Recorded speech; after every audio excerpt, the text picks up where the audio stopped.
नमस्कार। आज विभिन्न फुटपाथ दुकानदारों के संगठनों की एक संयुक्त बैठक, बहुत महत्वपूर्ण बैठक संपन्न हुई और महाराष्ट्र हॉकर्स फेडरेशन के निमंत्रण पर करीब 5 फुटपाथ दुकानदारों के संगठनों ने शरीक किया, जिसमें मुख्य रूप से कामगार एकता यूनियन, उसके बाद नागपुर जिला साप्ताहिक विक्रेता संघ, नागपुर जिला पथ विक्रेता हॉकर संघ, street vendors of India NASVI और राष्ट्रीय मैत्री मानव सेवा बहुउद्देशीय संस्था के नेता लोग यहाँ उपस्थित थे, जिसमें प्रमुख रूप से आज की मीटिंग की अध्यक्षता नागपुर शहर के वरिष्ठ फुटपाथ दुकानदारों के नेता शिरीष फुलझले, जिनको मामा के नाम से जाना जाता है, वो थे। इसके अलावा सुनील सूर्यवंशी, किरण ठाकरे, मोहम्मद शेख, नियाज पठान और काफ़ी प्रमुख साथी लोग आज उपस्थित थे। आज की मीटिंग में मुख्य रूप से इस बात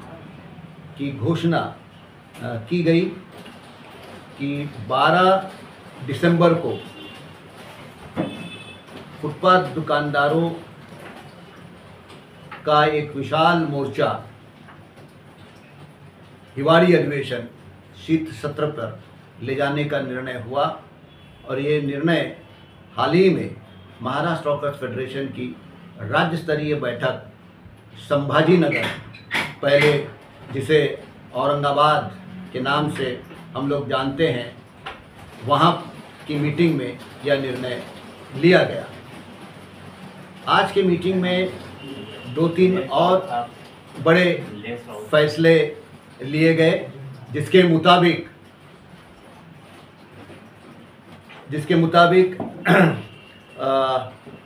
नागपुर शहर विक्रय समिति, जिसको हम टाउन वेंडिंग कमेटी कहते हैं, जो महाराष्ट्र सरकार ने 6 अक्टूबर 2022 को राजपत्र अधिसूचना के माध्यम से गठित की और उसके बाद अब तक ये टाउन वेंडिंग कमेटी 10 बार इनकी बैठकें संपन्न हुई। लेकिन एक बहुत चौंकाने वाली बात ऐसे सामने आई कि नागपुर की टाउन वेंडिंग कमेटी ने पहली ही मीटिंग, जो 22 दिसंबर 2022 को संपन्न हुई थी, उसी में मुंबई उच्च न्यायालय की मुंबई खंडपीठ ने जो एक अहम फैसला किया था, जिस फैसले के मुताबिक कानून के तहत जिस योजना को लागू किया जाना होता है, महाराष्ट्र सरकार ने यह योजना जो है वो 9 जनवरी 2017 को महाराष्ट्र सरकार ने योजना तैयार किया था, जिस योजना को मुंबई उच्च न्यायालय की खंडपीठ ने 1 नवंबर 2017 को रद्द कर दिया और उसके बाद अब करीब 8 साल हो गए हैं, महाराष्ट्र सरकार ने कोई योजना तैयार नहीं किया। लेकिन पथ विक्रेता समिति नागपुर ने जिस योजना को मुंबई उच्च न्यायालय ने रद्द कर दिया था, उसी योजना को लागू करने का एक शर्मनाक काम किया और जिसके मुताबिक मार्च महीने में 16 मार्च को सुनवाई नागरिकों की रखी जिन नागरिकों को रद्द किए गए योजना पर कोई आपत्ति या कुछ सूचना देना हो, 30 लाख की आबादी में सिर्फ 3 नागरिकों ने आक्षेप लिया। लेकिन जिस दिन इसकी सुनवाई थी उस दिन एकमात्र नागरिक आया जिसका नाम कोई लालवानी है। आज की मीटिंग ने ये सवाल खड़ा किया कि शहर विक्रय समिति नागपुर को ये किसने अधिकार दिया कि जिस योजना को मुंबई उच्च न्यायालय ने स्थगित कर दिया था और उसके बाद महाराष्ट्र सरकार ने किसी प्रकार की कोई योजना को सामने ही नहीं लाया। ये एक बहुत बड़ी अवहेलना न्यायालय की शहर विक्रय समिति ने किया है। दूसरी बात हम ये कहना चाहते हैं कि योजना के अभाव में शहर विक्रय समिति शहर के फुटपाथ दुकानदारों के संदर्भ में कोई निर्णय ले नहीं सकती। इसीलिए पिछले 10 मीटिंगों में जो भी निर्णय शहर विक्रय समिति ने लिया है वो तमाम निर्णय गैर कानूनी निर्णय हैं। इसलिए उन तमाम निर्णयों को वापस लिया जाना चाहिए। एक और बात जो चौंकाने वाली सामने आई, ये मैं चौंकाने वाली बात इसलिए बार बार कह रहा हूँ जिससे कि आपके दर्शकों को इस बात का खुलासा होना चाहिए कि पिछले 10 बैठकों की इतिवृत्त, जिसको कहते हैं मिनट्स, माहिती अधिकार के तहत हम लोगों ने हस्तगत किए हैं और उन निर्णयों को जब हम पढ़ रहे हैं तो एक के बाद एक धक्कादायक बातें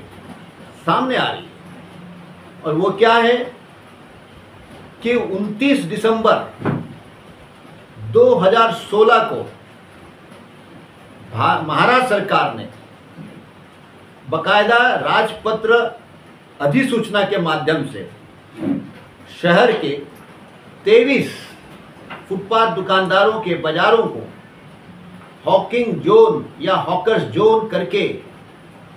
अधिसूचित किया। ऐसे अधिसूचित जोन में से शहर विक्रय समिति ने खास करके बरडी और महल के अधिसूचित हॉकर्स जोन को समाप्त किया, जबकि राजपत्रित अधिसूचित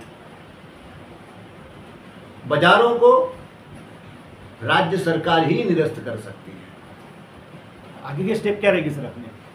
ये बात आपने सही कहा है कि नागपुर शहर के अंदर जिस तरीके से पिछले कुछ महीनों से निगम प्रशासन और पुलिस प्रशासन गैर कानूनी तरीके से फुटपाथ दुकानदारों को उजाड़ने का एक सिलसिला चलाए रखा है, इसकी हम तमाम संगठन तीव्र शब्दों में निषेध करते हैं। और इसलिए 2 महत्वपूर्ण निर्णय आज के मीटिंग में लिए गए। नंबर 1,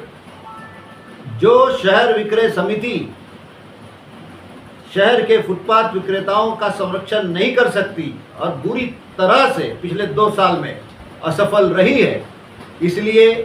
फुटपाथ दुकानदारों के प्रतिनिधियों के रूप में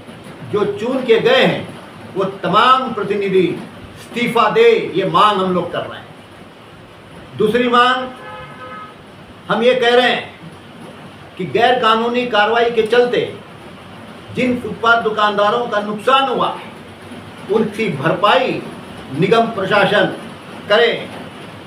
और 12 दिसंबर 2025 को हिवाड़ी अधिवेशन पे विशाल मोर्चा निकाला जाने वाला है, राज्य स्तरीय मोर्चा होने वाला है और महाराष्ट्र सरकार को इस बात की चेतावनी दी जाने वाली है कि संसद के द्वारा निर्मित फुटपाथ दुकानदार उपजीविका संरक्षण एवं पथ विक्रय विनियमन कानून 2014 को लागू करोगे या नहीं करोगे महाराष्ट्र के अंदर। और दूसरी मांग ये कि गैर कानूनी कार्रवाई पूरे महाराष्ट्र में जो चल रही है इस पे रोक लगाई जानी चाहिए।